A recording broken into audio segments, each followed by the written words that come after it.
আজকে ক্যানভাসের ওপর আমি যে ছবিটা আঁকবো বলে ঠিক করেছি, এটা কিন্তু আমার নিজের জন্য নয়। এটা আমি আঁকবো আজকে আমাদের হেড স্যার স্বপন স্যারের জন্য।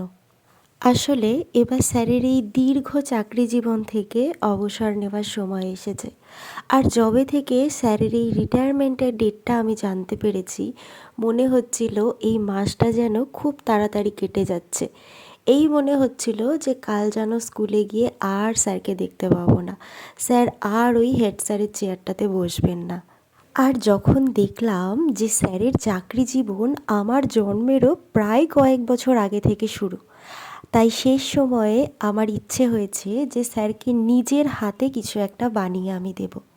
আসলে স্যারের সান্নিধ্যে যতটা সময় থেকেছি, আমার অন্তত মনে হয়েছে স্যার এই নাচ, গান, আঁকা, যে কোনো শিল্পসত্তাকেই যথেষ্ট ভালোবাসে। তাই জন্য মায়ের এই সতী রূপটাই আমি ভেবেছিলাম স্যারের জন্য আমি নিজে হাতে আঁকবো। এই যে স্যারকে দেব বলে নিজে হাতে একটা জিনিস বানাচ্ছি, এটা যেমন ভালো লাগছে, আবার পরক্ষণেই মনে পড়ে যাচ্ছে যে এই তো কাল থেকে স্যারের সাথে আর দেখা হবে না।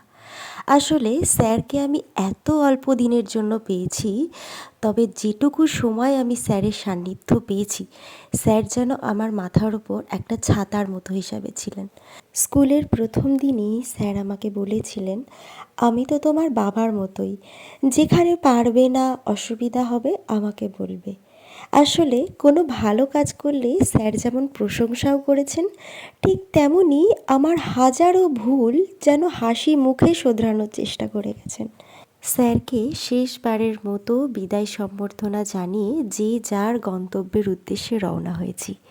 এমন সময় জানলার ধারে বসে ঠান্ডা হাওয়া খেতে খেতে মনটা বেশ খারাপ হয়ে গেল। আসলে শেষ সময়েও মানুষটার চোখে জল ছিল। স্যার হয়তো স্কুলটাকে একটু বেশিই ভালোবাসে, কারণ সেই ছোটবেলা থেকে স্যারের এই স্কুলে বড় হওয়া, আর তারপর কর্মজীবনও স্যারের এই স্কুলে। এত বছর এই স্কুলটার সাথে স্যার ওতপ্রোতভাবে জড়িয়ে।